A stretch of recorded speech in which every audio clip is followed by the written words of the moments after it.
Humiliée par un millionnaire qui ne l'a jamais estimée, elle pensait que l'amour était mort en elle, jusqu'à ce qu'elle entende un étranger dire « Vous êtes ma princesse ».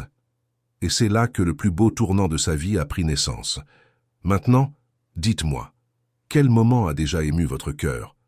Votre commentaire aide notre chaîne à continuer ces histoires. Et abonnez-vous, car le dénouement est si puissant qu'il ressemble à un roman feuilleton. Marine a toujours cru aux fins heureuses. Depuis son enfance, grandissant dans un appartement modeste dans le quartier de Belleville à Paris, elle rêvait du jour où elle rencontrerait l'homme parfait, celui qui la ferait se sentir complète, en sécurité et aimée pour toujours. À 24 ans, lorsqu'elle a rencontré Édouard Leclerc lors d'une soirée de bienfaisance dans le 16e arrondissement, elle a pensé que le destin avait enfin répondu à ses prières. Il avait tout ce qu'elle avait jamais imaginé, du charme, de l'intelligence, un sourire qui illuminait n'importe quel endroit et une assurance qui semblait inébranlable. Édouard était propriétaire de l'une des plus grandes entreprises d'import-export de la ville, un empire construit par son grand-père et qu'il avait magistralement développé ces dernières années. Quand il l'a vu pour la première fois, traversant le salon dans une simple mais élégante robe bleu marine, il a simplement cessé d'écouter la conversation autour de lui et s'est dirigé vers elle. L'approche fut naturelle, comme s'ils se connaissaient déjà d'une autre vie. Il lui a demandé son nom, elle a répondu avec timidité, et pendant les 3 heures suivantes, ils ont parlé de tout et de rien. Marine parlait de son travail d'assistante événementielle, de sa passion oubliée pour la peinture, de ses week-ends au jardin du Luxembourg avec ses amis. Édouard parlait de voyages, d'affaires, de la pression de maintenir un héritage familial, mais aussi de sa solitude, de la difficulté de trouver quelqu'un qui le verrait au-delà de son nom de famille et de son compte en banque. Ce soir-là, lorsqu'il l'a déposée chez elle et lui a demandé son numéro, Marine a senti que la vie commençait enfin pour de vrai. Leur relation fut intense dès le premier jour. Édouard l'emmenait dîner dans des restaurants sophistiqués du 8e arrondissement, la surprenait avec des bouquets de fleurs livrés à son travail, des week-ends à la plage sur la Côte d'Azur ou dans des chalets dans les Alpes françaises. Il la présenta à sa famille, une mère élégante et distante et un père qui ne participait plus aux affaires mais qui dégageait toujours de l'autorité. Marine s'efforça de plaire, de s'intégrer dans ce monde si différent du sien. Elle portait des vêtements plus chers, fréquentait des lieux qu'elle ne voyait auparavant que dans les magazines, apprenait le langage de cet univers. Et Édouard semblait fier d'elle, la présentant toujours comme la plus belle femme du salon, lui tenant toujours la main avec fermeté. 6 mois plus tard, il la demanda en mariage. C'était une nuit d'hiver sur la terrasse de son appartement dans le 7e arrondissement, avec la ville entière illuminée à leurs pieds. Marine dit oui sans hésiter, les larmes aux yeux et le cœur battant si fort qu'il semblait vouloir sortir de sa poitrine. Le mariage eut lieu 4 mois plus tard, une cérémonie élégante dans un domaine privé en Île-de-France avec plus de 300 invités, la plupart de son côté. Elle portait une robe en dentelle française, il portait un costume impeccable, et quand ils échangèrent leurs vœux, Marine fut certaine que rien ne pourrait jamais séparer ce qu'ils ressentaient. Les premiers mois de mariage furent exactement comme elle l'avait toujours rêvé.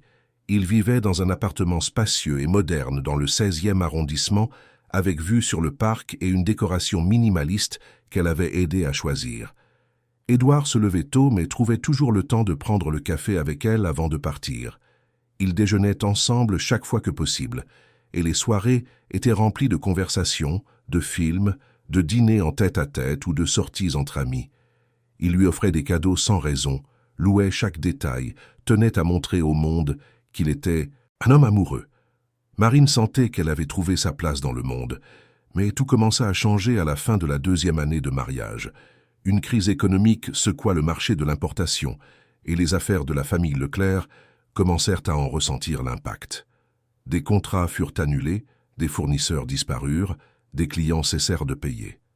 Édouard, qui avait toujours été confiant et serein, commença à se transformer. Les conversations au petit déjeuner diminuèrent. Il partait plus tôt et rentrait plus tard. Toujours le téléphone collé à l'oreille, toujours le front plissé.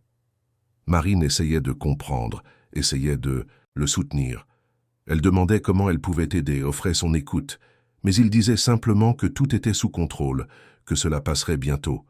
Les mois passèrent, et la situation ne s'améliora pas. Édouard se referma complètement. Les soirées, qui étaient auparavant intimes et remplies de conversations, devinrent silencieuses. Il arrivait, jetait sa veste sur le canapé, allait directement à son bureau, et y restait tard, plongé dans des feuilles de calcul, des rapports et des appels tendus. Marine dînait seule dans le salon, regardant la télévision sans y prêter attention, attendant qu'il apparaisse. Quand elle allait enfin se coucher, elle trouvait la chambre vide. Édouard dormait au bureau ou sur le canapé, prétextant qu'il ne voulait pas la réveiller. Elle savait que c'était un mensonge, mais n'avait pas la force de le confronter. La crise passa après 8 mois de lutte.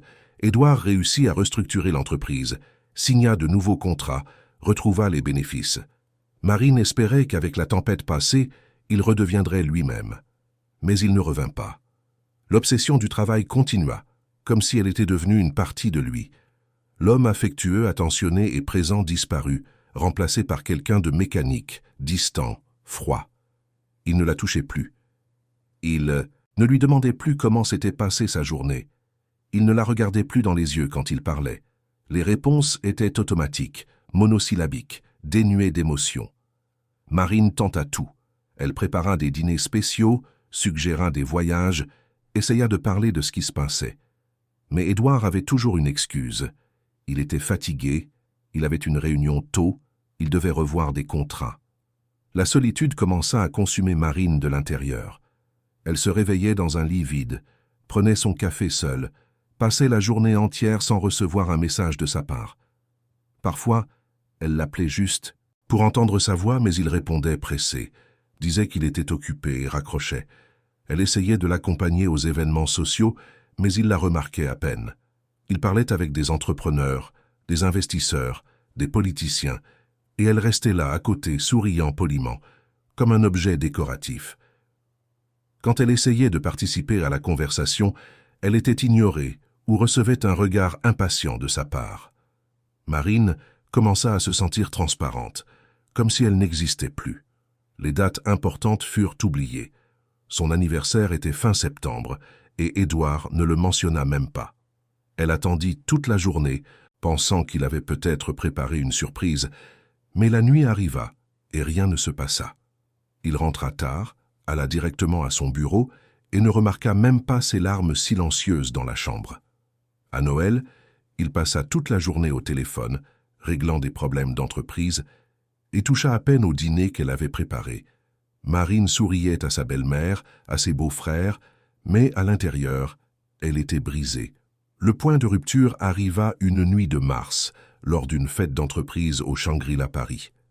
C'était une célébration pour les plus grands noms du marché de l'import-export et Édouard tenait à y être présent. Marine se prépara avec soin, choisissant une robe noire élégante et discrète, attachant ses cheveux en un chignon bas. Elle voulait être belle, elle voulait qu'il la regarde comme avant. Mais quand ils descendirent de la voiture et entrèrent dans le salon, Édouard lui fit simplement signe de le suivre, pendant qu'il allait saluer les invités importants. La nuit fut longue et douloureuse. Marine resta seule à une table latérale, tandis qu'Édouard circulait, concluait des affaires, riait de blagues qu'elle n'entendait pas. Quelques épouses d'entrepreneurs tentèrent d'engager la conversation, mais il était clair qu'elle la voyait comme une étrangère, comme quelqu'un qui n'appartenait pas à ce monde. Marine sourit, répondit poliment, mais sentait sa poitrine serrée. Quand elle réussit enfin à attirer l'attention d'Édouard, il était en train de discuter avec un groupe de cadres. Elle s'approcha, le toucha légèrement au bras, et il se retourna avec une expression impatiente. C'est alors que l'un des cadres, un homme d'âge mûr au sourire arrogant, fit un commentaire qui résonna à la table. Il regarda Marine, puis Édouard, et dit sur un ton de plaisanterie qui n'en était pas une, « Édouard, tu as oublié de dire qu'aujourd'hui marque exactement 3 ans de votre mariage. Ou est-ce que ce n'est plus important ?» Le silence qui suivit fut assourdissant. Édouard cligna des yeux, confus, assimilant l'information. Marine sentit le sol disparaître sous ses pieds. Il avait oublié. Il avait oublié leur anniversaire de mariage. Là, devant tout le monde, il était clair que cette date, qui aurait dû être sacrée, ne signifiait rien pour lui. Les cadres rirent, mal à l'aise, essayant de détendre l'atmosphère. Édouard marmonna quelque chose à propos d'être occupé, d'être sûr qu'ils avaient une fêtée à la maison, mais le mensonge était évident. Marine ne put retenir ses larmes. Elle sentit ses yeux brûler, sa gorge se nouer, son cœur se briser en 1000 morceaux. Elle marmonna une excuse quelconque et quitta le salon, traversant l'espace élégant à pas rapides, essayant de ne pas trébucher sur ses talons hauts. Personne ne la suivit. Édouard resta là, gêné, mais ne la poursuivit pas. Arrivée dans le couloir vide de l'hôtel, Marine s'appuya contre le mur froid et laissa les larmes couler sans retenue. Elle pleura l'humiliation, la douleur, la solitude, tout ce qu'elle avait perdu, sans même s'en rendre compte. Pour la première fois en 3 ans, Marine vit la vérité avec une clarté brutale. Elle n'était pas une épouse, elle était une ombre. Elle n'était pas aimée, elle était tolérée. Elle n'était pas vue, elle était invisible. Et le pire de tout, elle l'avait permis. Elle s'était éteinte peu à peu, acceptant des miettes d'attention, des excuses vides, des promesses qui ne se réalisaient jamais. Elle était devenue prisonnière d'un rôle que personne ne valorisait plus, pas même elle-même. Là, dans ce couloir froid et vide, Marine sentit quelque chose changer en elle. Ce n'était pas de la colère, ce n'était pas de la haine. C'était une clarté sobre, presque effrayante. Elle ne pouvait pas continuer ainsi. Elle ne pouvait pas vivre en espérant qu'Édouard redeviendrait celui qu'il était, car peut-être n'avait-il jamais vraiment été celui qu'elle pensait. Peut-être que l'homme qu'elle aimait n'était qu'une version qu'il avait présentée au début, et le vrai Édouard était celui-ci, obsessionnel, distant, incapable d'un amour véritable. Ou peut-être ne l'aimait-il simplement plus. Peut-être ne l'avait-il jamais vraiment aimé. Marine essuya ses larmes du revers de la main, respira profondément et appela un taxi avec son téléphone. Elle n'attendit pas Édouard. Elle n'envoya pas de message. Elle ne donna aucune explication. Elle partit simplement. Pendant le trajet de retour à l'appartement, elle regarda par la fenêtre, voyant la ville défiler dans un flou de lumière. Paris était immense, immense, pleine de vie, et elle était là, suffocant dans un mariage vide. Quand elle arriva chez elle, elle entra dans sa chambre, enleva sa robe noire, rangea ses bijoux, se lava le visage. Elle se regarda longtemps dans le miroir, étudiant la femme qui la fixait en retour. C'était quelqu'un de fatigué, de blessé, mais toujours en vie, toujours entière malgré tout. Cette nuit-là, Marine ne put dormir. Elle resta assise dans le salon, enveloppée dans une couverture, regardant la ville illuminée à l'extérieur. Édouard arriva vers 2 heures du matin.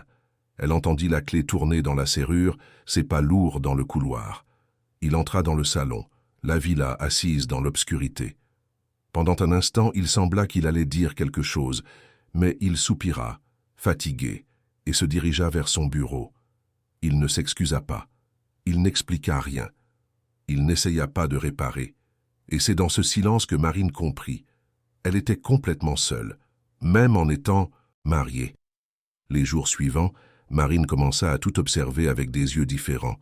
Elle remarquait les détails qu'elle ignorait auparavant. La façon dont Édouard parlait au téléphone, toujours urgent, toujours impatient.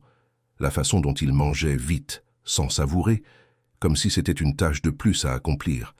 La façon dont il passait devant elle sans la regarder, comme si elle faisait partie du mobilier. Elle remarquait aussi sa propre posture, toujours à essayer de plaire, toujours à attendre de l'attention, toujours à se rabaisser. Quand avait-elle cessé de peindre? Quand avait-elle cessé de voir ses amis? Quand était-elle devenue seulement l'épouse d'Édouard Leclerc, sans identité propre? Marine commença à se questionner. Pourquoi restait-elle là? Par amour.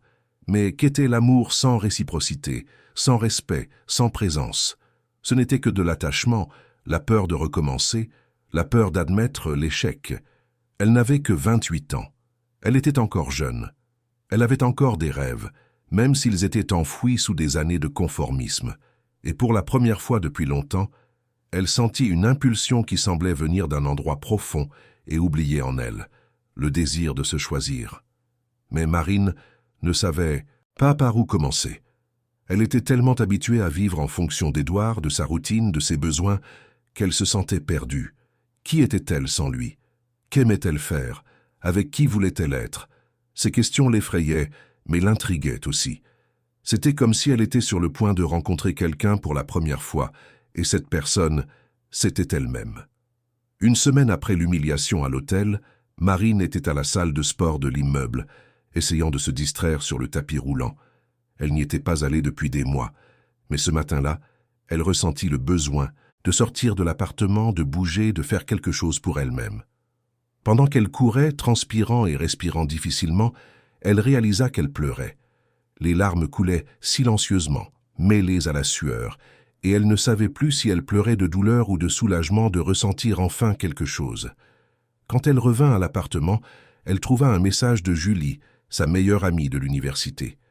Elle s'était éloignée ces dernières années, principalement parce que Marine était toujours occupée avec Édouard, toujours à ajuster sa vie à la sienne. Le message disait « Disparu, tu me manques tellement. On prend un café cette semaine. » Marine regarda le message longtemps. Elle voulait répondre, elle voulait dire oui, elle voulait retrouver cette amitié qu'elle avait laissée mourir. Mais elle avait peur.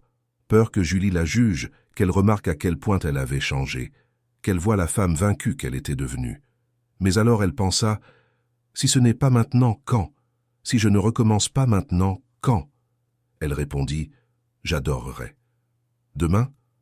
La réponse de Julie fut presque instantanée. C'est parti, on se voit demain à 10 heures au café de Saint-Germain-des-Prés.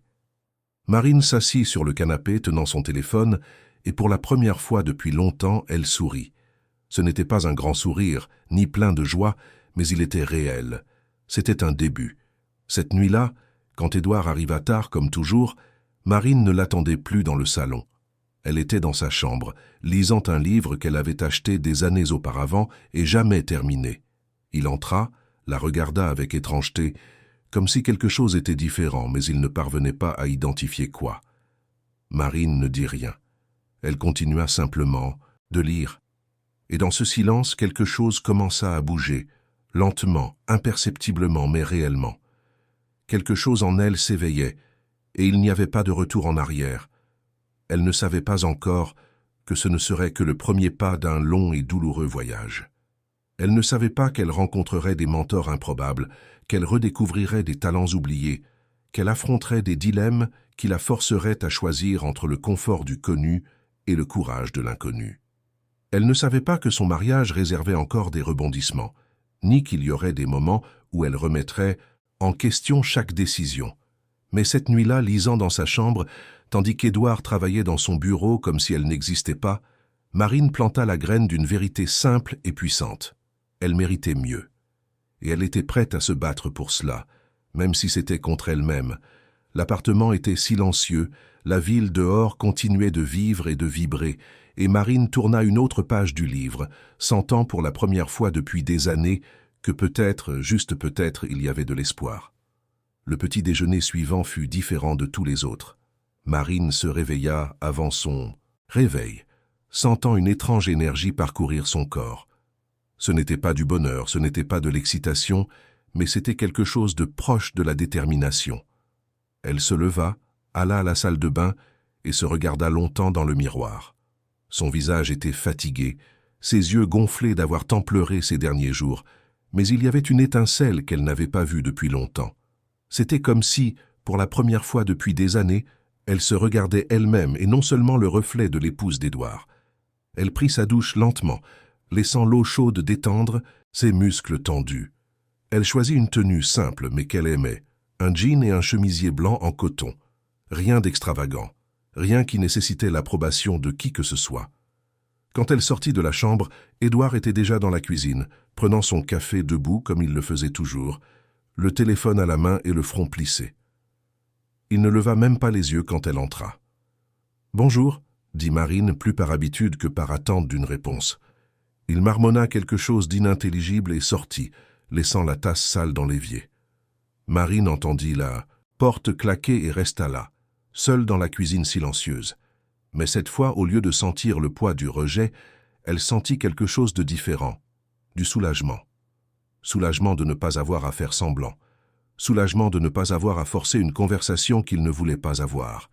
Soulagement de pouvoir simplement être. Elle prit son sac et sortit.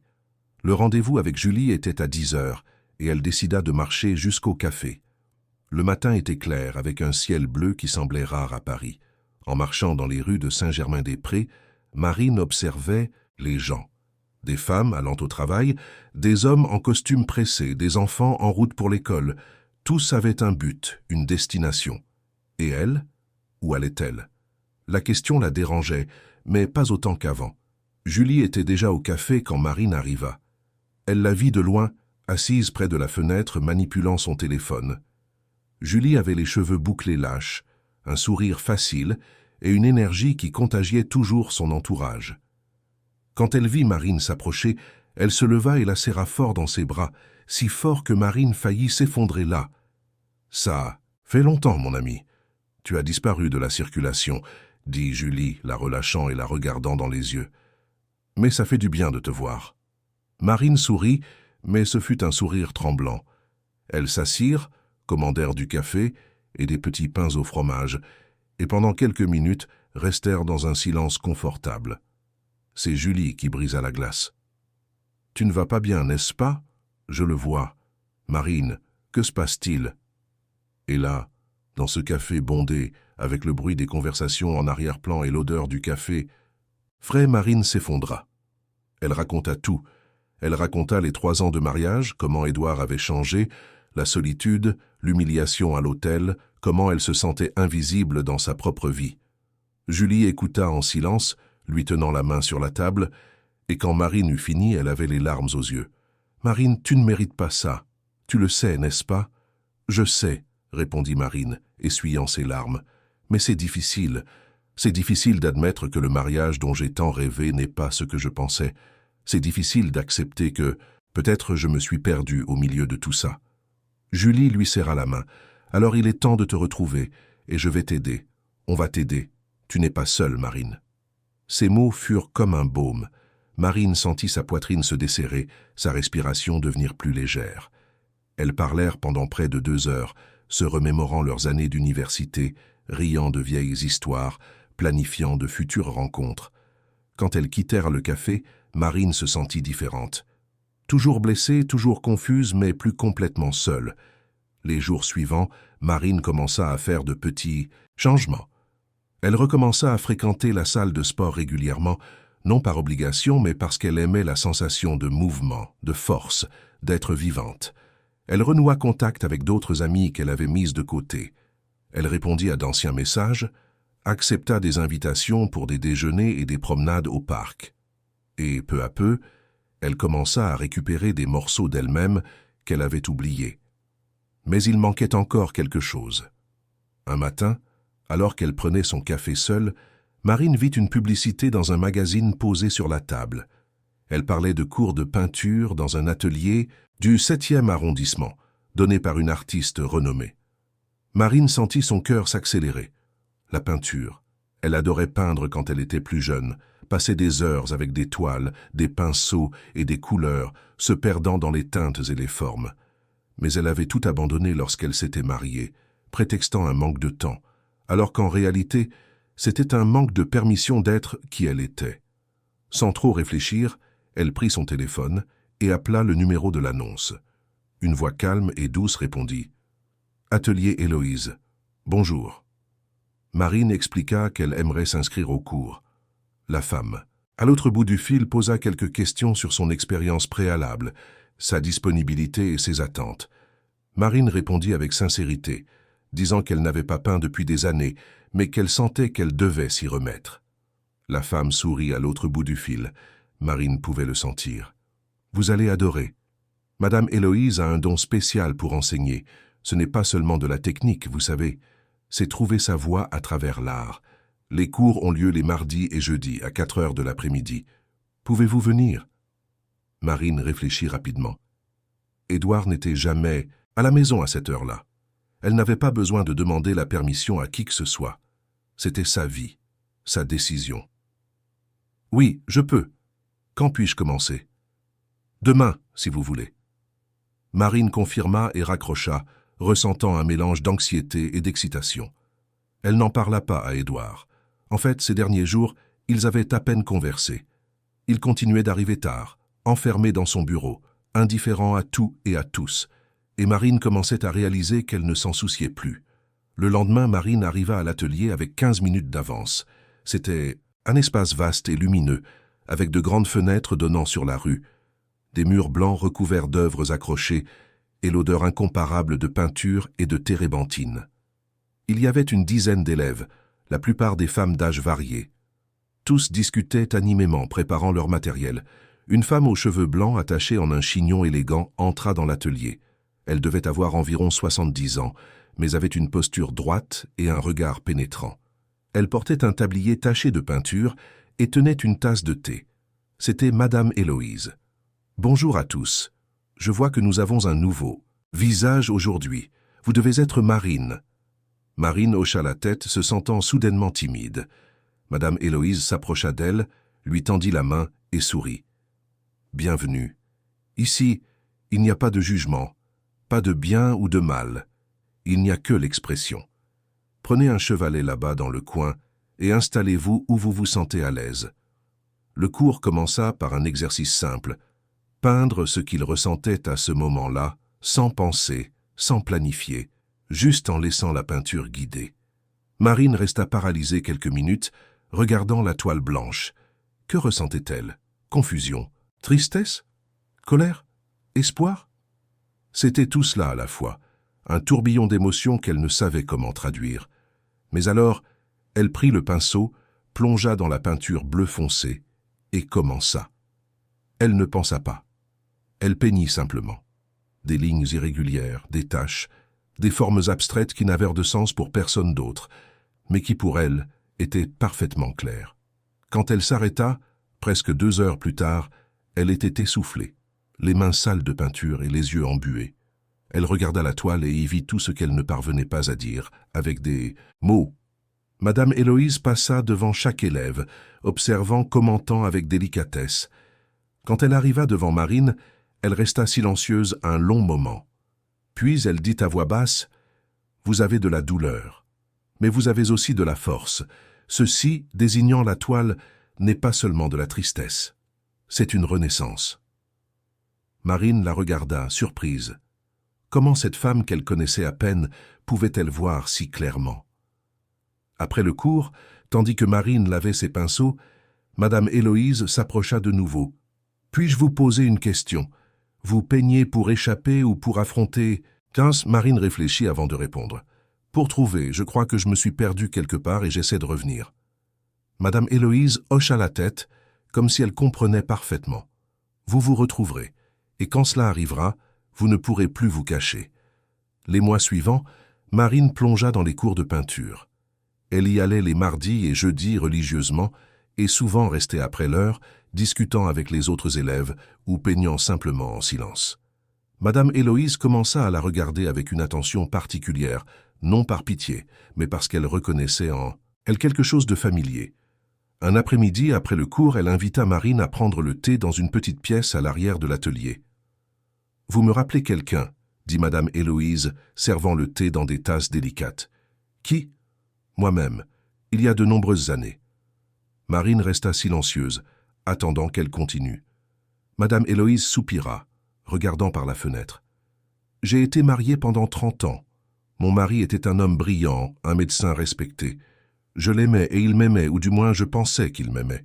Mais il avait une ambition, qui ne laissait de place à rien d'autre. J'étais peintre, j'avais déjà exposé dans des galeries importantes. J'avais une carrière prometteuse. Mais quand nous nous sommes mariés, il m'a demandé de ralentir. Il disait que nous avions besoin de stabilité, de nous concentrer sur la famille. Et j'ai accepté. J'ai arrêté de peindre, j'ai arrêté d'exposer, j'ai arrêté d'être qui j'étais. J'ai passé des années à attendre qu'il me voie, qu'il valorise le sacrifice que j'avais fait. Mais il n'a jamais vu. Et quand je m'en suis rendu compte, il était déjà trop tard. Il est décédé il y a 10 ans, et je suis resté avec une question à laquelle je ne pourrai jamais répondre. Qui aurais-je été si je n'avais pas attendu? Marine sentit un nœud dans la gorge. C'était comme si Madame Héloïse racontait sa propre histoire, mais au futur. « Pourquoi me racontez-vous cela? » « Parce que vous avez encore le temps, vous pouvez encore choisir, et je ne veux pas que vous commettiez la même erreur que moi. » Cette conversation marqua profondément Marine. Elle commença à regarder son mariage avec encore plus de clarté. Édouard restait distant, mais maintenant, elle réalisait que ce n'était pas seulement une phase. C'était qui il était, et elle ne pouvait pas changer cela. Elle ne pouvait que se changer elle-même. Marine commença à rentrer plus tard. Elle s'arrêtait prendre un café avec ses amis, allait seule au cinéma, restait à l'atelier jusqu'au coucher du soleil. Et Édouard, qui avant ne remarquait même pas sa présence, commença à noter son absence. Au début, c'étaient des questions occasionnelles. « Où étais-tu? Avec qui es-tu sorti ?» Mais peu à peu, les questions devinrent plus fréquentes, plus insistantes. Un soir, il l'attendit dans le salon. Marine arriva vers 9 heures, encore avec des taches de peinture sur les mains. Il était assis sur le canapé, avec une expression qu'elle ne parvenait pas à déchiffrer. « Nous devons parler. » Marine s'assit en face de lui, croisant les jambes. « À propos de quoi? »« À propos de toi. Tu es différente, distante. Qu'est-ce qui se passe ?» Marine faillit rire.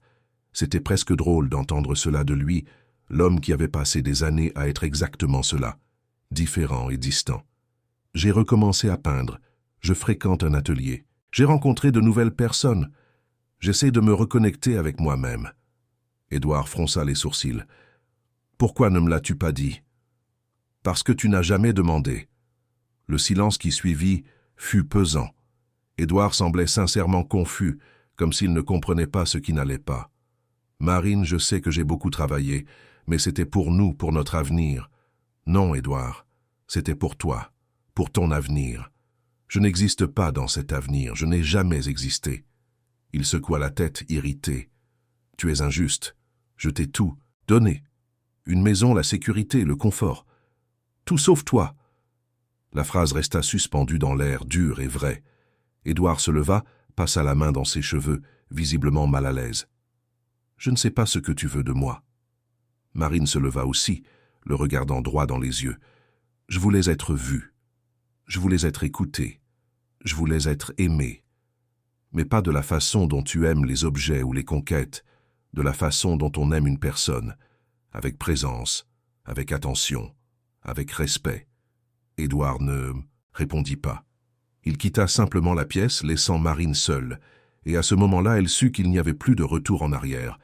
Quelque chose s'était brisé de manière irréparable, et elle n'avait plus la force d'essayer de réparer seule. Les jours suivants, Édouard commença à l'observer avec plus d'attention. Il remarquait quand elle sortait, demandait où elle allait, avec qui elle était. Mais ce n'était pas de l'affection. C'était quelque chose de plus proche de la possessivité, du contrôle.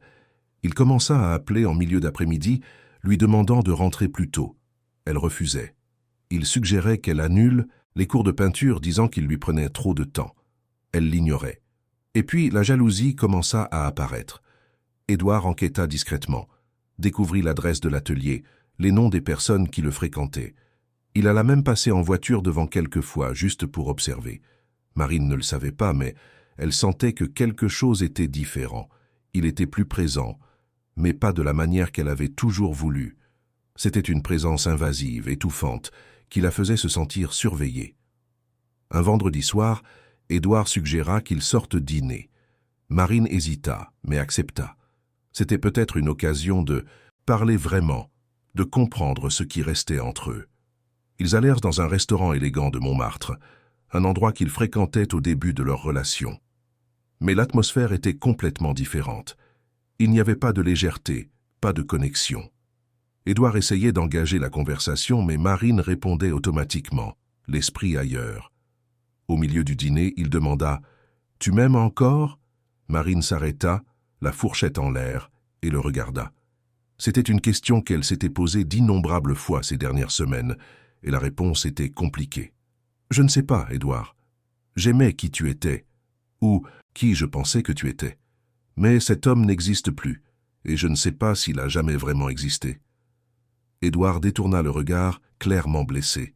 « Et toi, tu es toujours la même ?»« Non, je ne le suis pas, et je crois que c'est ça le problème. » Ils terminèrent le dîner en silence et rentrèrent chez eux sans échanger un mot de plus. Mais Marine savait que cette conversation avait semé quelque chose en lui. Peut-être de la peur, peut-être du remords, peut-être juste la perception qu'il était en train de perdre, quelque chose qu'il considérait auparavant comme acquis. Marine continua ses cours avec ses amis, avec sa vie qui commençait enfin à prendre un nouveau sens. Madame Héloïse devint plus qu'une professeure, c'était une confidente, une mentor, quelqu'un qui voyait en elle le potentiel qu'elle-même était encore en train de découvrir. Vous avez du talent, Marine, un vrai talent. Pas seulement pour peindre, mais pour ressentir, pour exprimer. C'est rare. Marine sourit, mais elle avait encore des doutes. Madame Héloïse, comment avez-vous réussi à revenir après tout, après avoir perdu tant de temps? Parce que j'ai réalisé que le temps perdu ne devient un gaspillage que si l'on ne fait rien avec le temps qui reste. J'avais deux choix, regretter le passé ou construire l'avenir. J'ai choisi de construire. Et vous, Marine? Que choisirez-vous? Marine ne répondit pas sur le coup, mais en elle, la réponse était déjà claire. Elle allait se choisir elle-même. Pour la première fois depuis des années, elle allait se choisir elle-même.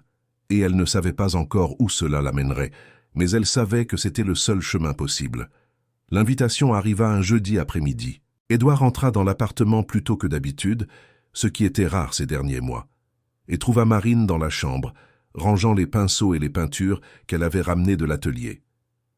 Il resta immobile sur le pas de la porte un instant, l'observant puis dit d'un ton qui se voulait décontracté mais sonnait forcé. « Il y a un dîner de bienfaisance samedi. Des entrepreneurs, des investisseurs, des gens importants. J'ai besoin que tu viennes avec moi. » Marine se retourna, surprise. Édouard l'invitait rarement à de tels événements ces derniers temps. En fait, les dernières fois, il y était allé seul, prétextant que ce serait ennuyeux pour elle, ou que sa présence n'était pas nécessaire. « Pourquoi maintenant ?» demanda-t-elle sans détour. Édouard hésita, puis soupira. « Parce qu'ils vont demander de tes nouvelles, et parce que, ce serait bien de donner une impression de normalité. Apparence. » Le mot résonna dans l'esprit de Marine comme une cloche funèbre. Il ne s'agissait pas de vouloir sa compagnie. Il s'agissait de sauver les apparences, de maintenir la façade d'un mariage heureux devant le monde. Elle aurait dû refuser. Chaque fibre de son être lui disait de refuser. Mais une partie d'elle, une petite partie mais toujours présente, ressentait de la curiosité. Curiosité de savoir ce que ce serait d'être dans cet environnement maintenant, en étant celle qu'elle était en train de devenir, et non plus la femme silencieuse et invisible d'avant. « D'accord, j'y vais. » Édouard sembla surpris par la facilité de la réponse, mais ne dit rien. Il hocha simplement la tête et quitta la chambre. Marine resta là, regardant la porte fermée, se demandant si elle avait pris la bonne décision. Le samedi soir, Marine se prépara avec soin. Elle choisit une robe vert émeraude qu'elle avait achetée des mois auparavant, mais jamais portée. Elle était élégante, mais avait une personnalité que les robes discrètes qu'elle portait habituellement n'avaient pas. Elle laissa ses cheveux en ondulation naturelle, se maquilla de manière plus prononcée, et quand elle se regarda dans le miroir, elle vit quelqu'un de différent. Pas l'épouse parfaite et effacée d'Édouard, mais une femme réelle, avec sa propre lumière. Édouard l'attendait dans le salon, déjà en costume sombre. Quand elle apparut, il la regarda de haut en bas et un instant, il sembla qu'il allait dire quelque chose, mais il murmura « Simplement, tu es belle. Allons-y. » Le dîner avait lieu dans un club exclusif du 16e arrondissement, un endroit avec des jardins impeccables, des lustres en cristal et une atmosphère de richesse ostentatoire. Marine reconnut quelques visages, des cadres et des entrepreneurs qu'elle avait rencontrés lors d'événements précédents. Tous souriaient poliment, mais elle sentait les regards, les évaluations silencieuses, les jugements discrets. Édouard la présenta rapidement à quelques groupes, puis, comme toujours, fut absorbé par des conversations sur les affaires, les fusions, les investissements. Marine resta seule près du bar, tenant une coupe de vin qu'elle toucha à peine. Elle observait les gens, les dynamiques, les masques que tous portaient. Tout était si performatif, si vide.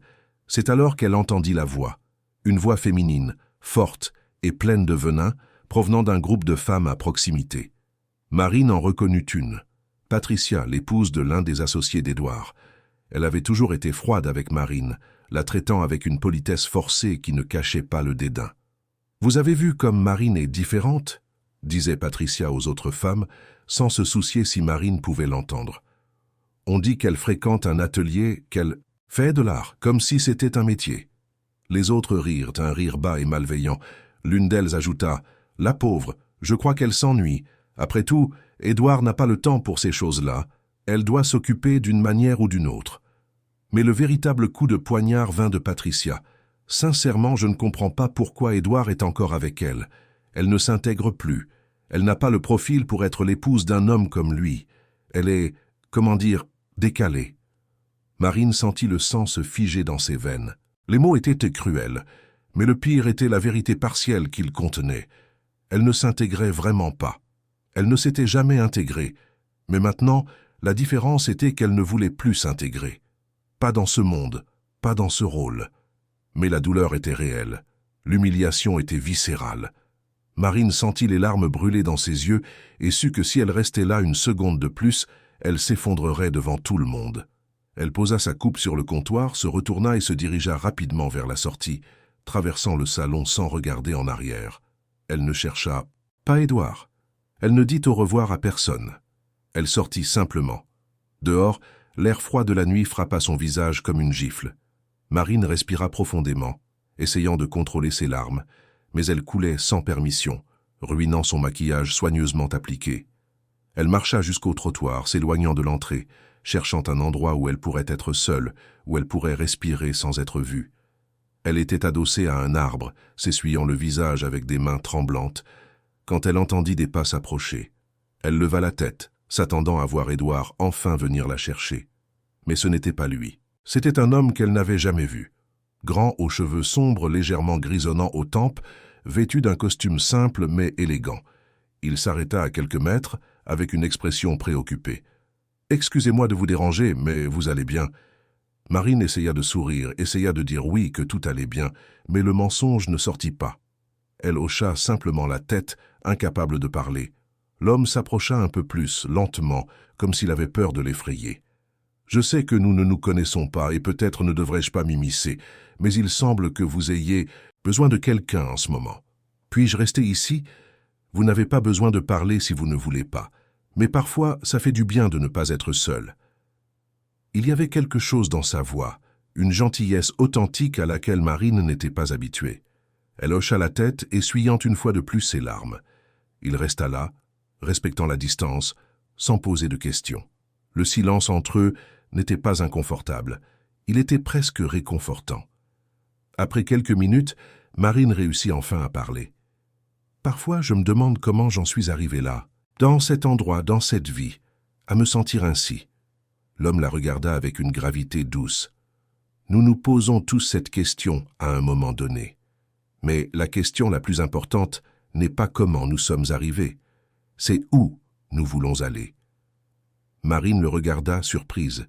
« Qui êtes-vous » Il sourit, un sourire léger et chaleureux. « Je m'appelle Gabriel. Je ne suis personne d'important. Je travaille dans l'art, les commissariats d'exposition, ce genre de choses. J'étais à l'événement parce qu'un ami m'a traîné. Mais sincèrement, je ne me sens pas très à l'aise dans ces endroits. » Marine faillit rire. « Moi non plus. » Gabriel regarda le ciel étoilé un instant, puis dit quelque chose qui resterait gravé dans sa mémoire pour toujours. « Vous savez, ma grand-mère avait l'habitude de dire que chaque femme a une princesse en elle. Pas ces princesses de contes de fées, attendant d'être sauvées, mais des princesses guerrières, qui connaissent leurs propres valeurs et n'ont pas besoin de couronne pour être de la royauté. Et en vous regardant maintenant, je le vois.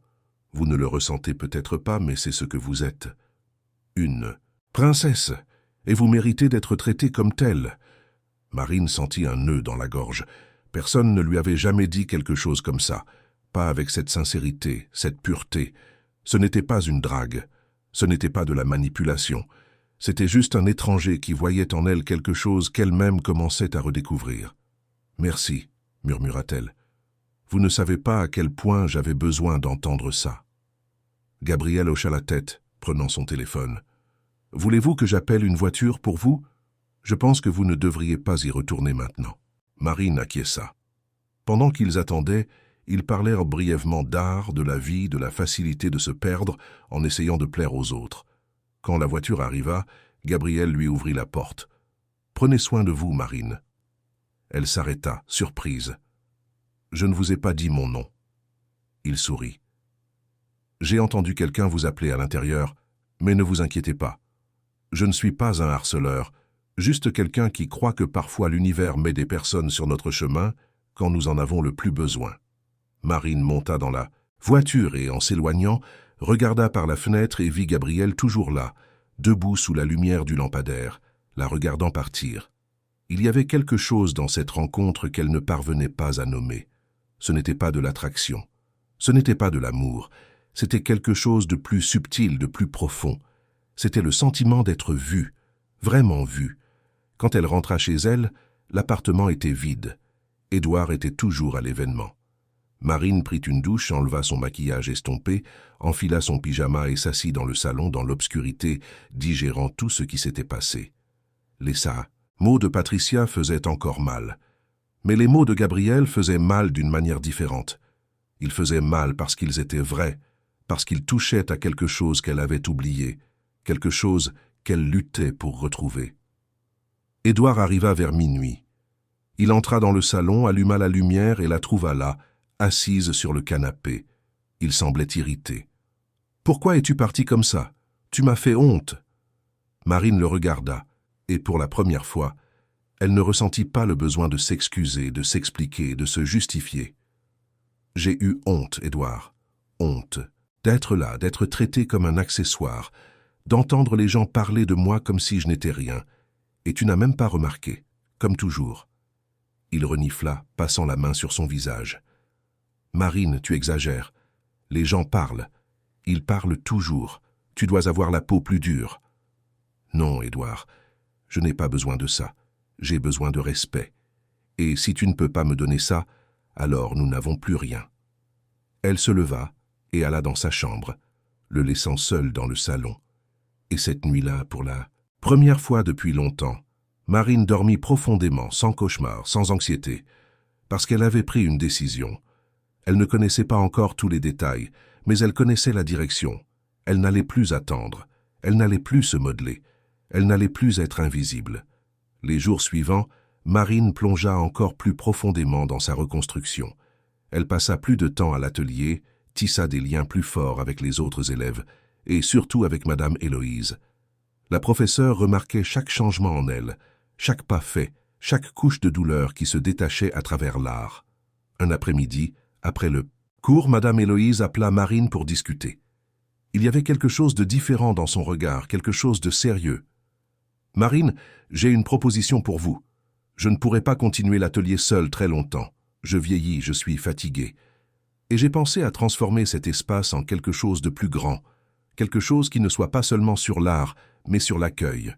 Un endroit où les femmes qui se sentent invisibles, perdues, puissent se retrouver, comme vous l'avez fait, et j'aimerais que vous m'aidiez à créer cela. » Marine resta sans voix. C'était une responsabilité énorme, mais c'était aussi une opportunité de faire quelque chose de significatif, de transformer sa douleur en un but. « Mais, Madame Héloïse, je ne sais pas si je suis prête. Je suis encore en train de me trouver. » Et c'est exactement pourquoi vous êtes la bonne personne, parce que vous comprenez, parce que vous avez vécu, et parce que vous avez la force que beaucoup de ces femmes ont besoin de voir pour croire que c'est possible. Marine réfléchit un long moment. Elle pensa à tout ce qu'elle avait traversé, à toutes les nuits, solitaires, à toutes les larmes, à toutes les fois où elle s'était sentie petite, et elle pensa que peut-être, juste peut-être, tout cela avait un but. « J'accepte. » Madame Héloïse sourit, lui prenant les mains. « Vous serez incroyable, je le sais. » Les semaines suivantes, Marine et Madame Héloïse travaillèrent ensemble pour transformer l'atelier. Elles créèrent un espace d'accueil, où les femmes pouvaient venir non seulement pour peindre, mais pour converser, pour partager, pour se soutenir. Elles firent de la publicité sur les réseaux sociaux, distribuèrent des flyers, et peu à peu, des femmes commencèrent à apparaître. Des femmes de tous âges, de toutes histoires, mais avec quelque chose en commun. Elles se sentaient toutes invisibles dans leur propre vie. L'une d'elles en particulier attira l'attention de Marine. Son nom était Fernande, elle avait 32 ans et était mariée depuis 8 ans. Son histoire était douloureusement familière. Un mari distant, une solitude croissante, la sensation de s'être perdue en chemin. Lorsque Fernande raconta son histoire pour la première fois au groupe, Marine se vit reflétée dans ses mots. Après la séance, Marine s'approcha de Fernande. Les deux parlèrent pendant des heures, et Marine réalisa qu'en l'aidant, elle s'aidait elle-même aussi. Elle comprenait enfin que sa douleur n'était pas unique, que de nombreuses femmes traversaient cela, et qu'il y avait de la force à partager, à accueillir, à ne pas être seul. Édouard, pendant ce temps, continuait sa routine, mais il y avait une tension croissante en lui. Il remarquait les changements chez Marine, voyait qu'elle était plus absente, plus distante, et ne comprenait pas. Il tenta, quelquefois, de se rapprocher. Il suggéra des dîners, des voyages, mais Marine avait toujours quelque chose de plus important à faire. L'atelier, les femmes, Madame Héloïse, sa vie ne tournait plus autour de lui, et cela le dérangeait profondément. Un soir, il explosa. Marine était en train de préparer du matériel pour la prochaine séance quand Édouard entra dans le salon avec une expression mêlant colère et désespoir. « Je n'en peux plus, Marine. Tu n'es plus la même. Tu ne me respectes pas, tu ne me donnes pas d'attention. Tu vis dans cet atelier avec ces femmes. Qu'est-ce que tu veux de moi ?» Marine arrêta ce qu'elle faisait et le regarda. Il y avait de la tristesse dans ses yeux, mais aussi une fermeté qui n'était pas là avant. « Je veux que tu me vois, Édouard. Mais pas de la façon dont tu me vois maintenant, avec jalousie, avec colère. Je veux que tu me vois vraiment. Mais je crois que tu n'y parviens pas. Et peut-être n'y es-tu jamais parvenu. » Il resta silencieux, ne sachant que dire. Marine soupira et continua. « Je ne te blâme pas, Édouard. Tu es qui tu es. Mais je suis aussi qui je suis, et je ne peux plus m'effacer pour tenir dans ta vie. » Édouard sortit en claquant la porte, et Marine resta seule. Mais elle ne se sentit pas seule, car elle savait qu'elle avait un but maintenant. Elle avait un endroit où elle était nécessaire, où sa douleur se transformait en force, où son histoire devenait une inspiration. Et cela, enfin, avait un sens. Le printemps arriva, apportant une luminosité particulière à Paris. Les jacarandas fleuris coloraient les rues de violet, et Marine sentait que quelque chose changeait, non seulement autour d'elle, mais en elle. L'atelier communautaire était devenu un point de rencontre hebdomadaire pour près de 20 femmes. Chacune apportait son histoire, sa douleur, son espoir. Et Marine, qui des mois auparavant parvenait à peine à se regarder dans le miroir, était maintenant là, coordonnant, accueillant, inspirant. Madame Héloïse restait l'âme du lieu. Même à 73 ans, elle avait une énergie contagieuse. Elle avait toujours un mot d'encouragement, un sourire compréhensif, une histoire qui s'adaptait parfaitement au bon moment. Marine l'admirait profondément, non seulement comme artiste, mais comme femme qui avait choisi de reconstruire sa vie, même après tant de temps perdu. C'était un mardi ordinaire, ou du moins cela aurait dû l'être. Marine arriva à l'atelier un peu plus tôt, apportant des gâteaux faits maison qu'elle avait préparés la veille. Madame Héloïse était déjà là, mais quelque chose était différent. Elle était assise sur une chaise, la main sur le front, le visage pâle. « Madame Héloïse, vous allez bien ?» Marine laissa tomber les gâteaux et courut vers elle. Héloïse essaya de sourire, mais ce fut un sourire faible. « Juste un vertige, ma chère. Ce doit être la tension, c'est déjà passé. » Mais ce n'était pas passé. Marine pouvait le voir. Elle insista pour l'emmener à l'hôpital, mais Madame Héloïse refusa, disant qu'elle avait cours à donner, que les femmes arriveraient d'un moment à l'autre. Marine ne discuta pas, mais la surveilla tout le temps. Le cours commença normalement. Madame Héloïse parlait de lumière et d'ombre, de la façon dont l'art imite la vie, de la façon dont nous avons besoin des contrastes pour voir la beauté. Mais au milieu d'une phrase, elle s'arrêta. Elle s'arrêta simplement. Elle regarda dans le vide avec une expression confuse. « Madame Héloïse ?» Marine s'approcha, le cœur battant à tout rompre, et puis ça arriva.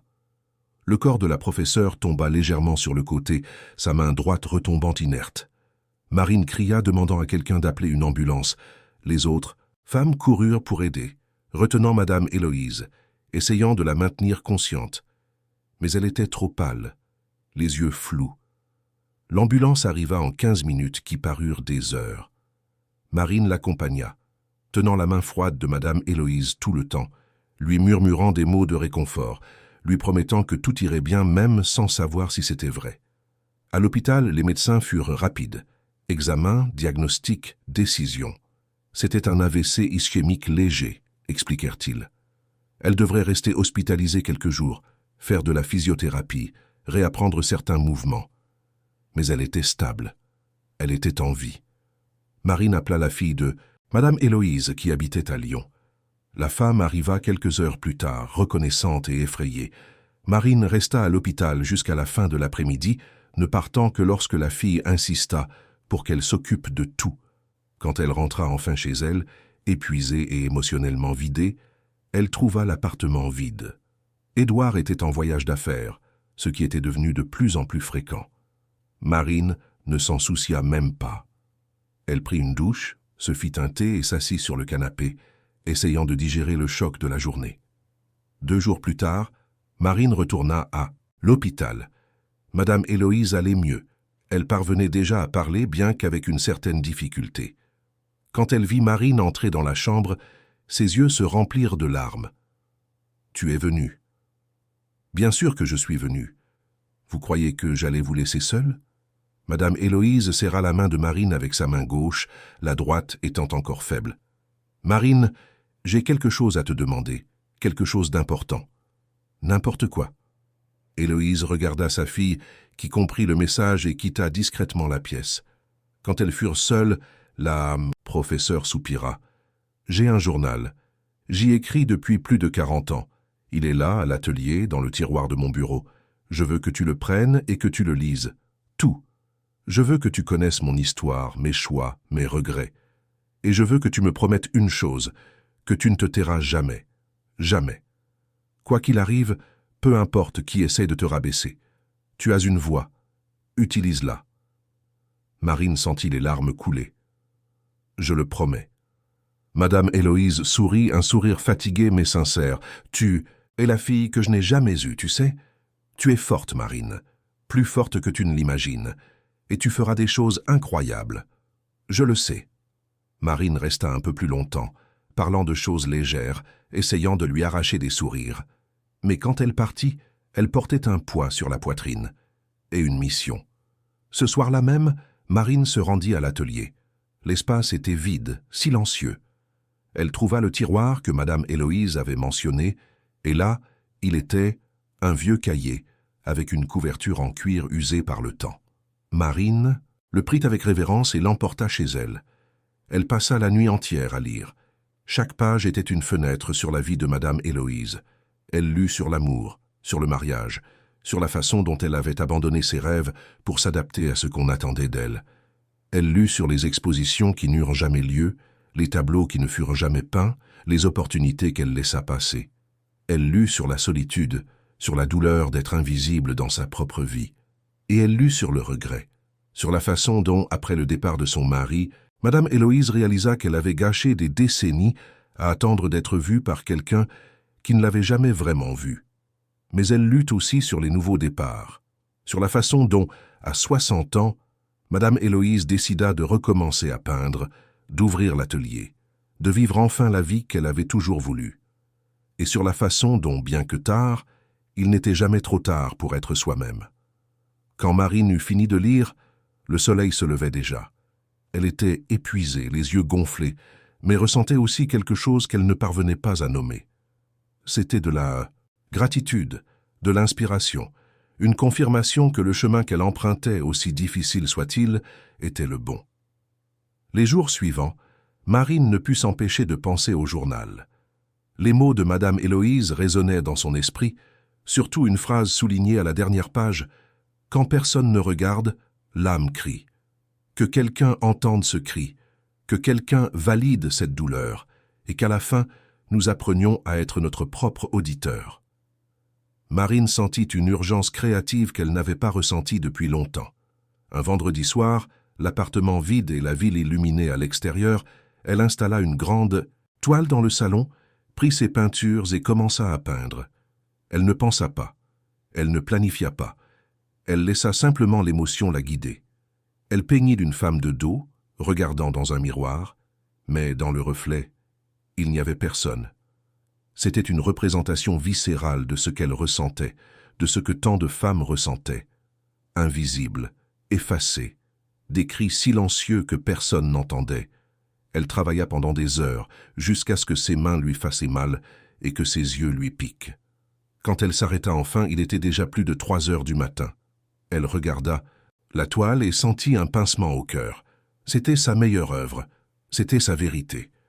Sur une impulsion, elle prit une photo de la peinture et la posta sur ses réseaux sociaux, ce qu'elle faisait rarement.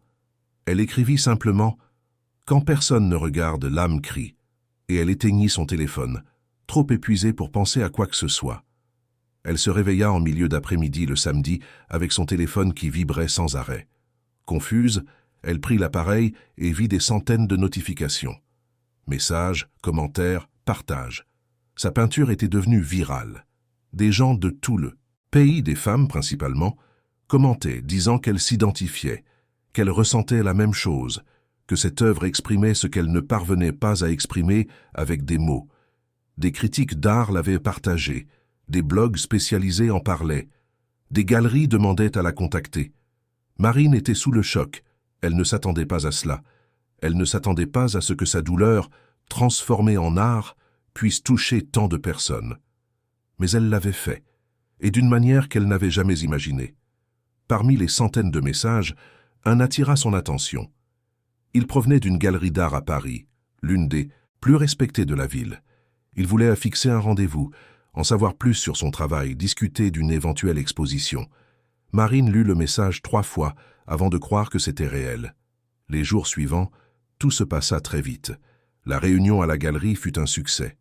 Ils adorèrent non seulement l'œuvre qui était devenue virale, mais aussi les autres peintures que Marine avait réalisées ces derniers mois. Ils lui offrirent une exposition solo dans 2 mois. Ce serait la première fois que Marine exposerait professionnellement. Elle accepta, encore incrédule. Madame Héloïse, qui était déjà chez elle en convalescence, fut ravie de la nouvelle. « Je le savais. J'ai toujours su que vous étiez spécial. » Mais tandis que la vie de Marine fleurissait, celle d'Édouard s'effondrait. Il avait remarqué les changements en elle, la répercussion sur les réseaux sociaux, les gens qui commentaient son art. Et cela le touchait d'une manière qu'il ne parvenait pas à expliquer. Ce n'était pas de la fierté, c'était quelque chose de plus proche du ressentiment, de l'envie, de la peur. Peur de la perdre définitivement, peur qu'elle n'ait plus besoin de lui, peur d'être laissé derrière. Édouard commença à travailler encore plus, comme s'il voulait prouver quelque chose à lui-même. Mais la pression était trop forte. Les affaires allaient de bien, mais il était au bord de l'effondrement. Il dormait mal, mangeait mal, vivait dans une tension constante, et Marine, qui auparavant se serait inquiétée, observait maintenant de loin avec une tristesse distante. La goutte d'eau vint lors d'une conférence de presse qu'Édouard avait organisée pour annoncer un nouveau contrat millionnaire. Tout était préparé, des cadres importants étaient présents, des caméras filmaient. Mais au milieu de la présentation, Édouard se bloqua simplement. Il regarda le public, pâle, en sueur froide. Il tenta de continuer, mais les mots ne sortirent pas. La panique le submergea, visible pour tous. Il marmonna une excuse, quitta la scène en hâte et se dirigea directement vers les toilettes, où il eut une crise d'anxiété complète. La vidéo a fuité. Bien sûr qu'elle a fuité. Rien ne reste privé dans ce monde. En quelques heures, elle était sur tous les sites d'actualité, sur tous les réseaux sociaux. Édouard Leclerc, l'entrepreneur prospère et implacable, avait eu un effondrement public. Les commentaires étaient cruels, certains avec pitié, d'autres avec moquerie, mais tous exposant sa vulnérabilité au monde. Marine vit la vidéo, par hasard, quand une amie lui envoya lui demandant si tout allait bien avec lui. Elle la regarda une fois, puis encore une, et ressentit quelque chose de compliqué. Ce n'était pas de la satisfaction de le voir souffrir, ce n'était pas de la colère, c'était une profonde tristesse, une compassion pour cet homme qu'elle avait aimé, qui était maintenant brisé, tout comme elle l'avait été. Mais il y avait une différence, elle avait choisi de se reconstruire. Lui s'effondrait simplement. Cette nuit-là, Édouard rentra tard, avec une apparence terrible. Il était échevelé, les yeux rouges, clairement au bord d'une autre crise. Marine était dans le salon l'attendant, non pour le confronter, mais parce que, malgré tout, elle s'en souciait encore. Édouard s'arrêta en la voyant, et un instant, il sembla qu'il allait dire quelque chose. Mais alors il s'effondra, littéralement. Il tomba à genoux dans le salon, les mains sur le visage, et commença à pleurer. Un pleur désespéré, de quelqu'un qui perdait tout et ne savait comment retenir. Marine s'approcha lentement, s'agenouilla à côté de lui. Elle ne dit rien. Elle resta simplement là, une présence silencieuse mais présente. Et après un long moment, quand il réussit, enfin à contrôler sa respiration, elle murmura « Je ne sais plus qui je suis, Marine. Je t'ai perdu, je perds tout, et je ne sais même pas comment réparer. » Marine respira profondément. « Édouard, tu ne m'as pas encore perdu. Mais tu me perdras si tu ne changes pas vraiment. Il ne sert à rien de souffrir, il ne sert à rien de pleurer. Tu dois te regarder dans le miroir et décider qui tu veux être. Pas pour le travail, pas pour la famille, pas pour moi.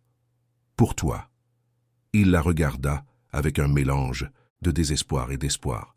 « Aide-moi, s'il te plaît. » Marine secoua la tête. « Je ne peux pas t'aider, Édouard. Toi seul peux le faire. Mais je peux te dire une chose. Cherche une aide professionnelle. Parle à quelqu'un. Et arrête d'utiliser le travail comme excuse pour te fuir toi-même. » Elle se leva, le laissant seul dans le salon, et elle alla dans sa chambre, où elle resta éveillée à penser à tout. À quel point la vie était étrange, à quel point les rôles s'inversaient, à quel point la douleur était démocratique, elle touchait tout le monde, riche ou pauvre, forts ou faibles. Les jours suivants, quelque chose changea chez Édouard.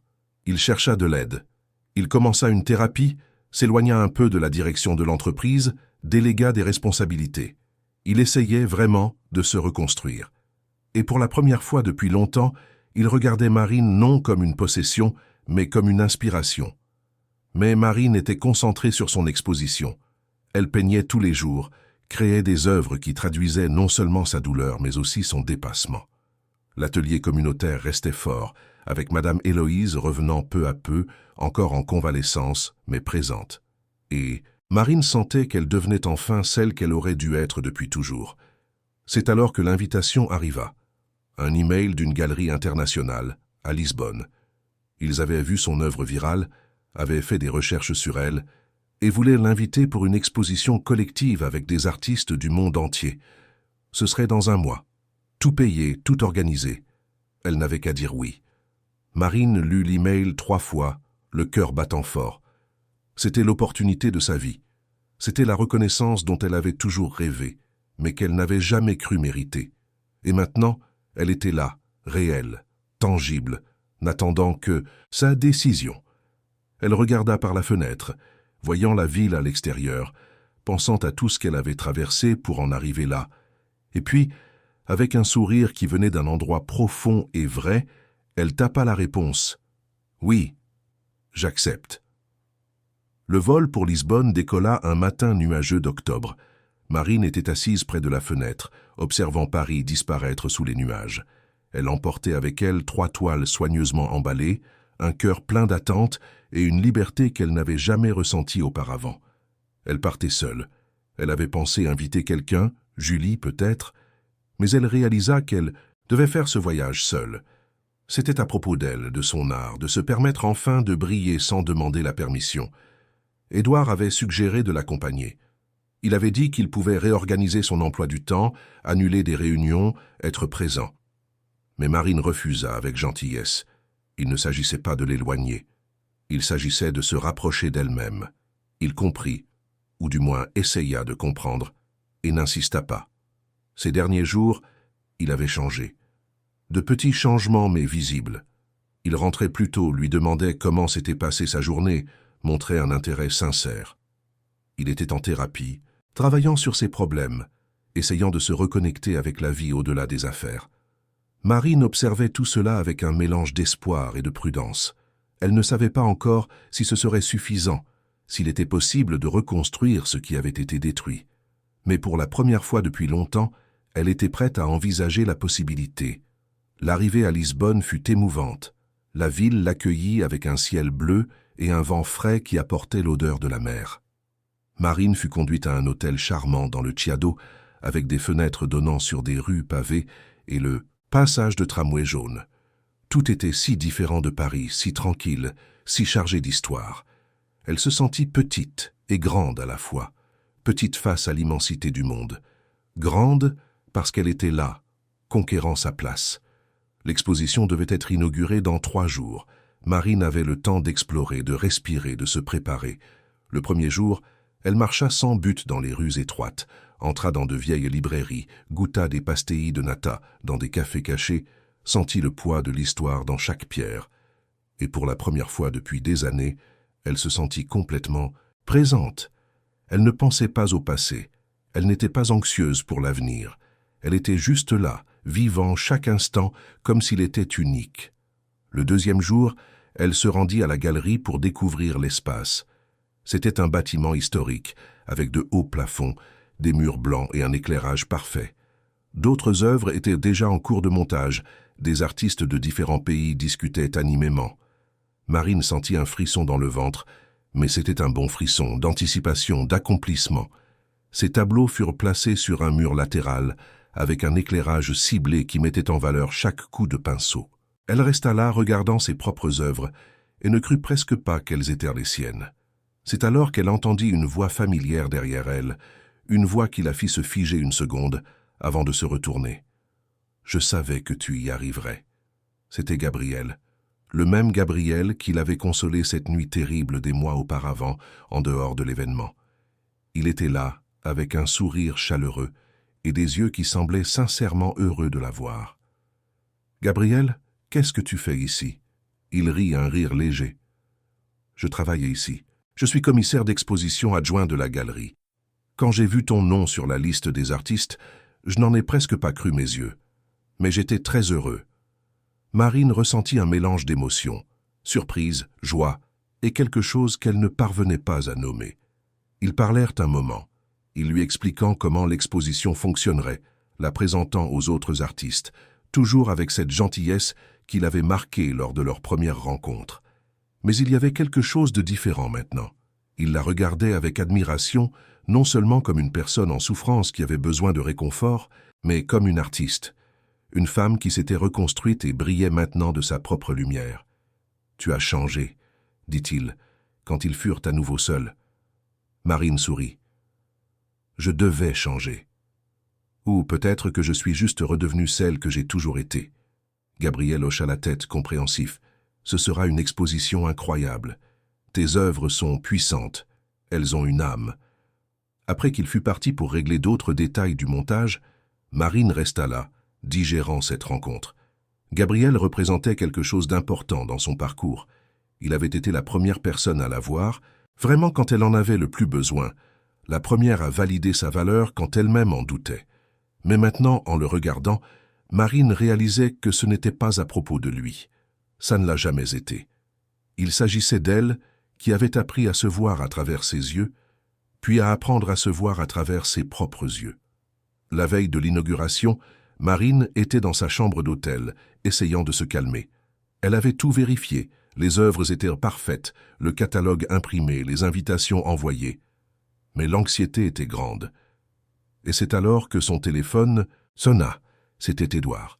« Salut », répondit-elle surprise. « Salut Marine, comment vas-tu » Nerveuse, anxieuse, mais bien. Il y eut une pause, puis il dit quelque chose qui la prit complètement par surprise. « Je suis à Lisbonne. »« Quoi ?»« Je suis venu. J'ai pris un vol ce matin, pas pour te faire pression, pas pour te déranger, mais parce que je ne voulais pas manquer ça. Je ne voulais pas manquer un autre moment important de ta vie. » Marine resta silencieuse, digérant l'information. Une partie d'elle voulait être irritée, lui, dire qu'il n'aurait pas dû venir sans prévenir. Mais une autre partie, une partie plus petite mais toujours présente, fut touchée. « Tu n'as pas besoin de venir à l'inauguration si tu ne veux pas, » continua-t-il. « Je voulais juste que tu saches que je suis là, que je te vois maintenant, vraiment. » Marine respira profondément. « Tu peux venir, mais en tant que spectateur, Édouard, pas en tant que mon mari, juste comme quelqu'un qui veut honorer une artiste. » « Compris. Et Marine ? » « Merci de me le permettre. » Ils raccrochèrent, et Marine resta, là regardant la ville illuminée à l'extérieur. La vie était vraiment pleine de surprises, et peut-être, juste peut-être, certaines histoires méritaient une seconde chance. Mais pas maintenant, pas encore. D'abord, elle devait vivre ce moment rien qu'à elle. L'inauguration fut magique. La galerie était pleine de monde, des critiques d'art, des collectionneurs, d'autres artistes, le public en général. Marine portait une robe simple mais élégante, noire, qui la faisait se sentir confiante. Quand elle entra dans l'espace, elle fut accueillie par des applaudissements. Ses tableaux attiraient l'attention. Les gens s'arrêtaient, commentaient, ressentaient. Et elle était là, non plus invisible, mais vue, enfin vue. Gabrielle l'accompagna pendant une partie de la soirée, la présentant aux personnes importantes, toujours avec une fierté discrète mais évidente. Marine appréciait sa gentillesse, mais savait qu'elle devait circuler seule, converser, se connecter. Et c'est ce qu'elle fit. C'est alors qu'elle vit Édouard. Il était au fond de la galerie, observant l'un de ses tableaux. C'était celui qui était devenu viral, la femme invisible dans le miroir. Il regardait avec une intensité que Marine avait rarement vue. Elle s'approcha lentement, se plaçant à côté de lui. « C'est puissant, n'est-ce pas ?» dit-elle, brisant le silence. Édouard se retourna, et elle vit des larmes dans ses yeux. « C'est toi, cette femme invisible. C'était toi. Et j'ai fait ça. Je t'ai rendu invisible. » Marine sentit sa poitrine se serrer, mais elle ne détourna pas le regard. « C'était moi. Mais je ne le suis plus. » Il hocha la tête, essuyant discrètement ses larmes. « Je suis désolé, Marine, pour tout, pour chaque fois que je ne t'ai pas vue, que je ne t'ai pas écoutée, que je t'ai fait te sentir petite. J'ai été un idiot.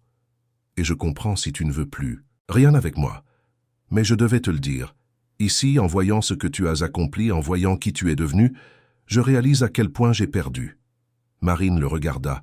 Elle le regarda vraiment. Elle voyait un homme brisé, mais aussi un homme qui essayait de se reconstruire. Elle voyait quelqu'un qui avait enfin compris l'ampleur de ses erreurs. Mais était-ce suffisant? « Je ne sais pas ce qui va nous arriver, Édouard. Je ne sais pas si on peut revenir en arrière, si on peut reconstruire.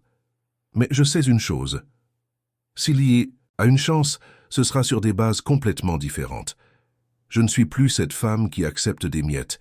J'exige de la réciprocité, de la présence, du respect. J'exige d'être vue, écoutée, valorisée. Et si tu ne peux pas me donner ça, alors ça ne sert à rien. » Il lui tint les mains avec précaution, comme s'il tenait quelque chose de précieux et fragile. « Je veux essayer. Je veux te montrer que je peux être différent. Mais je sais que ce ne sera pas rapide. Je sais que ce devra être à ton rythme. Et j'accepte ça. » Marine ne répondit pas immédiatement. Elle regarda autour d'elle, la galerie pleine, ses œuvres sur le mur, Gabrielle qui l'observait de loin avec un sourire compréhensif. Et puis, elle regarda de nouveau Édouard. « Alors essayons, mais lentement, très lentement. » Il acquiesça reconnaissant. Il passa le reste de la soirée à observer de loin, respectant son espace, simplement présent, sans envahir. Et Marine réalisa que c'était important. Il apprenait à être présent sans dominer, à soutenir sans contrôler. À la fin de la soirée, quand la galerie commença à se vider, Gabriel s'approcha de Marine. Il était heureux. Pour elle, disait-il. Elle avait brillé. Et puis, avec une délicatesse qui le caractérisait, il dit « Je sais qu'il est là, ton mari, et je sais que vous avez une histoire. Alors je veux juste dire une chose. Quel que soit ton choix, assure-toi qu'il soit le tien.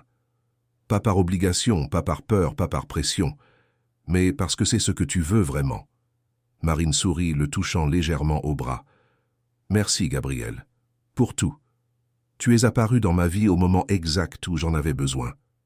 Et tu m'as aidé à me revoir. » Il hocha la tête, souriant. « C'est ce dont tu avais besoin, quelqu'un qui te voit. Mais maintenant, tu te vois seul. Et c'est le plus important. » Ils se dirent au revoir avec une étreinte sincère, et Marine sut que Gabriel aurait toujours une place spéciale dans son histoire. Non pas comme un amour perdu, non pas comme une possibilité inexplorée, mais comme un catalyseur. Quelqu'un qui l'avait aidé à se réveiller. Les jours suivants, Marine et Édouard passèrent du temps ensemble à Lisbonne. Mais c'était différent d'avant. Ils conversaient vraiment sur leurs sentiments, leurs erreurs, leurs attentes. Ils marchaient dans les rues, prenaient un café en terrasse, visitaient des musées. Et peu à peu, Marine voyait en lui quelque chose qu'elle n'avait pas vu depuis longtemps. De la vulnérabilité. Il s'ouvrait, parlait de ses insécurités, de la façon dont il avait utilisé le travail comme une fuite, de sa peur de ne pas être suffisant. Et Marine, au lieu de le consoler automatiquement, écoutait simplement, validait, mais fixait aussi des limites. Quand ils rentrèrent en France, quelque chose avait changé entre eux. Ce n'était pas le conte de fées du début, c'était quelque chose de plus réel, de plus mature, de plus honnête. Édouard continuait sa thérapie, il s'efforçait vraiment de changer. Et Marine continuait son art, avec l'atelier communautaire, avec sa vie qui avait enfin un but. 3 mois plus tard, un après-midi tranquille dans l'appartement, Édouard suggéra quelque chose d'inattendu, renouveler leurs vœux. Mais pas comme avant, pas avec faste et cérémonie, juste eux deux, avec des mots sincères, avec des promesses qu'ils pourraient tenir. Marine réfléchit longtemps. Serait-il possible de recommencer? Serait-il possible de faire confiance à nouveau? Elle n'avait pas toutes les réponses, mais elle en avait une. Elle était assez forte pour essayer, et assez forte pour partir si cela ne fonctionnait pas. Elle accepta. Ils firent une cérémonie intime, seulement avec les personnes les plus proches. Julie, Madame Héloïse, quelques femmes de l'atelier. Édouard n'invita que son associé le plus proche et sa mère. C'était sans prétention, sincère, vrai. Quand ils échangèrent leurs alliances, Édouard avait gravé un mot à l'intérieur. Renaissance. C'était ce qu'ils étaient en train de faire. Non pas réparer l'ancien, mais construire quelque chose de nouveau. Marine regarda l'alliance, sentant le poids symbolique. Renaissance. C'était parfait, parce que c'était exactement ce qu'elle avait fait. Elle était renée des cendres de celle qu'elle était. Et maintenant, elle choisissait consciemment d'essayer à nouveau, mais à ses propres conditions. Les mois suivants furent ceux de la reconstruction. Ce ne fut pas facile. Il y eut des discussions, des moments de doute, des rechutes d'Édouard dans d'anciens schémas. Mais chaque fois que cela arrivait, Marine ne se taisait plus. Elle confrontait, fixait des limites, exigeait de réels changements. Et Édouard, au lieu de se refermer comme avant, écoutait, essayait, changeait. L'atelier communautaire grandit. Il était désormais une référence, accueillant des femmes de toute la ville, et Marine était devenue une voix importante dans les discussions sur l'autonomie féminine, l'art comme thérapie, la reconstruction personnelle. Madame Héloïse, complètement rétablie, continuait d'être une mentor, mais maintenant, Marine enseignait aussi, partageait son histoire, inspirait d'autres femmes à ne pas se perdre. Fernande, cette femme que Marine avait aidée au début, s'était également transformée.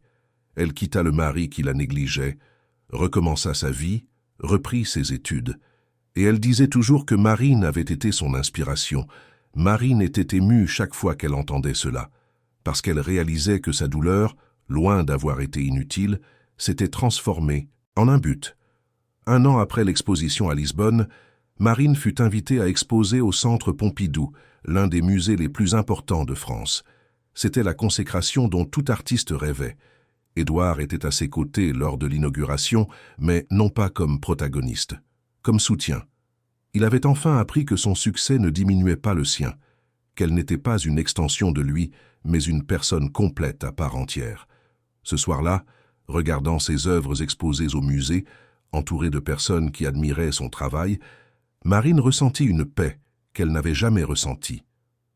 Ce n'était pas un bonheur euphorique, c'était quelque chose de plus profond, c'était du contentement, c'était la sensation d'être exactement là où elle devait être, étant exactement qui elle devait être. Madame Héloïse était là, les larmes de fierté aux yeux. Julie était là, criant d'excitation.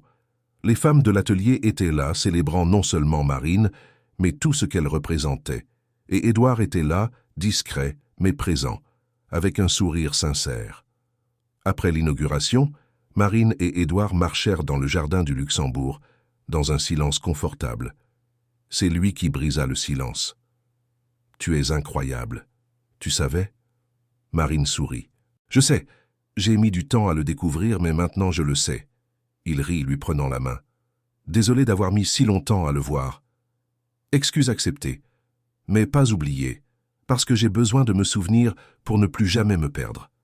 Ils continuèrent de marcher et Marine pensa à tout le chemin parcouru, aux nuits passées à pleurer seule, aux humiliations, à la douleur de se sentir invisible. Mais elle pensa aussi à Madame Héloïse, à Gabrielle, à Julie, à toutes les femmes qu'elle avait rencontrées en chemin. Elle pensa à chaque coup de pinceau, à chaque toile, à chaque pas fait vers elle-même. Elle n'était plus la femme qui avait épousé Édouard 3 ans auparavant. Cette femme était morte, et à sa place naquit quelqu'un de plus fort, de plus conscient, de plus entière. Quelqu'un qui connaissait sa valeur et n'avait pas peur de l'exiger. Quelqu'un qui n'avait pas besoin de salut, mais qui acceptait la compagnie à condition qu'elle soit respectueuse et réciproque. Marine regarda le ciel étoilé, sentant le vent froid de la nuit et se murmura « Je suis René, et personne ne m'effacera plus. Jamais. » Et à ce moment-là, elle sut que c'était vrai. Quoi qu'il arrive, elle était prête, car elle avait appris la leçon la plus importante. La seule personne qui pouvait la sauver, c'était elle-même. Et elle l'avait fait. Chers auditeurs, nous espérons que l'histoire de Marine et Édouard a touché votre cœur. Si vous avez été ému par ce parcours de reconstruction, de douleur transformée en art, d'une femme qui a choisi de renaître des cendres de celle qu'elle était, laissez votre j'aime. Abonnez-vous à la chaîne et racontez-nous en commentaire ce qui vous a le plus marqué. Quel a été le moment qui vous a le plus ému? Avez-vous déjà vécu quelque chose de similaire? Connaissez-vous quelqu'un qui traverse cela en ce moment? Partagez avec nous.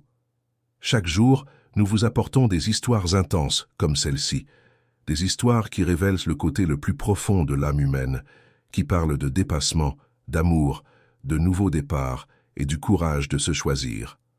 Nous vous attendons au prochain épisode avec une nouvelle histoire qui touchera vos émotions. À bientôt.